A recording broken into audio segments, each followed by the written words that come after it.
Ассалаумағалейкум құрметті достар, сіздермен бірге мен Ақниет Нұрланұлы. Бүгін мен сіздерге өзімнің 2 ай көлемінде қалай 5 килограммнан астам салмақ қостым, соны сіздермен бөлісетін боламын.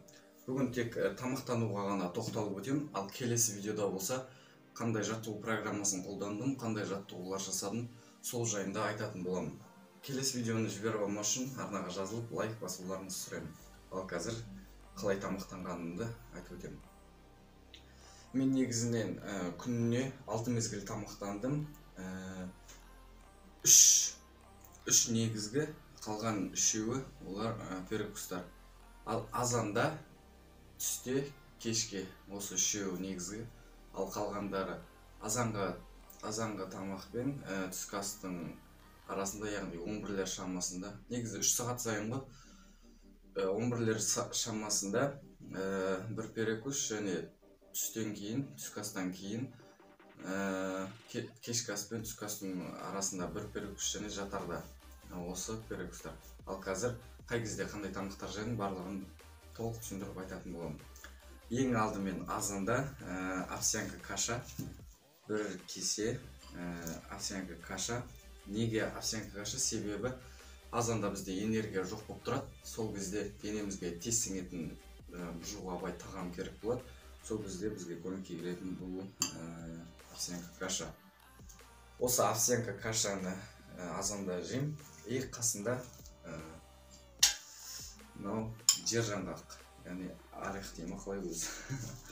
Жер жаңғақ 30 грамм, осы екеуі азанда таңғы аста. Және бұны жеп болған соң бізде уже сағат 11-лер шамасында, 3 сағат сайын 11-лер шамасында уже менде перекус. Мұнда перекуста 13-тік құрма немесе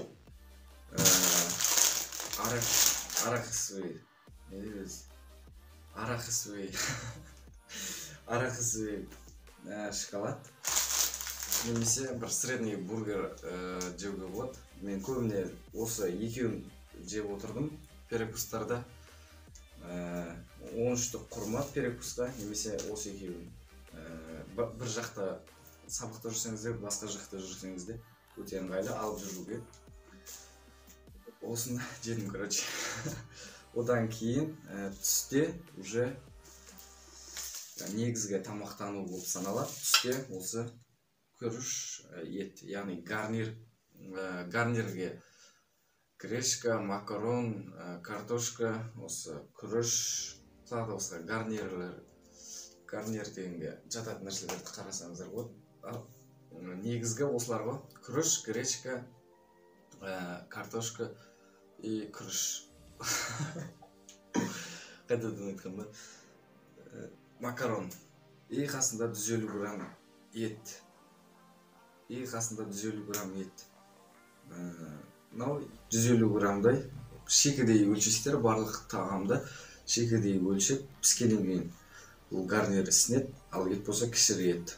Осы түскі аста. Және қасында тағы да осы біздің жер жаңғақ, бізге өсімдік майы және өсімдіктен келетін керекті заттар бар. Сондықтан осы.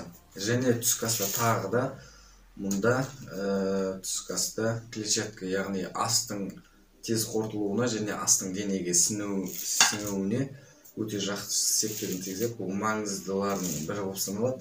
Осы свежий салат 100 грамм, 150 грамм и немесе алма, сондай жеміс-жидектер көбіне негізі қатты көбіне бола бермейді. Негізі салат қой ең негізгісі. Бірақ жеміс-жидекте де уақыт болмай қалған кездерде жей салған кездер болды. Және де түскі астан кейін тағы да перекус болады. Ол перекуста да тағы да 13-тік құрма немесе гарнир немесе шоколад, арахисовый және 3 жұмыртқа қайнатып жеуге болады перекуста. Және уже кешкі асқа келіп жетеміз. Кешкі аста да дәл сондай. Әркім өзінің қалауымен жалыққан кезде гречка, макарон, картошка ауыстырып отыруға болады. Қазір мен видеода тек біреуімен ғана көрсете беретін боламын. тағы да 150 грамм гарнир және қасында тағы 100-120-150 грамм шамасында ет. Және қасында тағы да бізде жержаңғақ. И қасында тағы клетчатка, астың тез сіңуіне, тез қорытылуына. Және де кешке жатарда болғанда 1 сағат бұрын, короче, каша любой, только осы овсянка каша болуы міндетті емес. Каша немесе сүзбе, немесе гарнирмен сметана араластырып дегендей. Солай жеп 1 сағат бұрын жатасыздар. Түнгі ас өте маңызды. Кешкі астан кейін жатарда 1 сағат қалғанда тамақ жеу ол өте маңызды. Себебі осы тренировка жасағаннан кейін кешкі катаболизм процесі басталады. Сол катаболизм кешкі ұйықтағанда жүреді, ағза өз-өзін жейді. Қарны ашқан кезде өз бұлшық етінен өзі энергия алады. Сондықтан сол катаболизмге жол бермес үшін жатарға 1 сағат қалғанда тамақ жеп жатамыз. Немесе қосымша казеиновый протеин, немесе гейнер деген нәрселер ішуге болады. Неге біз тамақтар арасында перекустар жіберіп отырамыз? Себебі мұнда ең бастысы аш жүрмеу. Күндізде аш жүрмеу керек. Себебі аш жүрсек, жаңа айтқандай, катаболизм процесі басталып, аш жүргендіктен ағза энергияны мышцадан алады. Сол себепті мышцадан алды деген сөз ол уже сіздің жинаған массаңыз жайлап кетеді деген сөз. Және де мен омега-3 іштім. Омега-3 күнде 2-3 таблеткадан іштім. Бұл омега-3-ді мен протеин қос дүкенінен алған болатын. Осыдан бір ай бұрын, уақыт бұрын.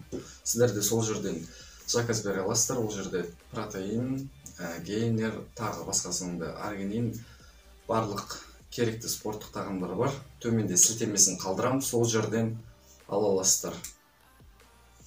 И және восстановлениеге ең керекті нәрсе, ең керекті тағам дейма, құрт немесе сүзбе, творог, короче. Творог осы восстановлениеге жақсы. Егер сіз бір тренировка жасасаңыз, сол қалай мышцаңыз ауырып, ауырғаны басылмаса, онда осы тез көмектеседі восстановлениеге. Құрт немесе сүзбе. Как раз перекус уақыты. Перекус алайық.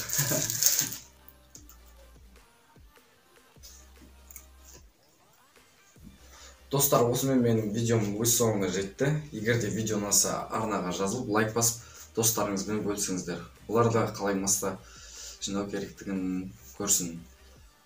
Бүгін мен сіздерге өзімнің осы қалай 5 килограммнан астам салмақ жинағанымды айттым. 2 ай уақытта. Сіздер де осы менің жеген питаниямды қолданып масса қоссаңыздар болады. Ал келесі видеода мен қалай жаттыққанымды айтатын болам.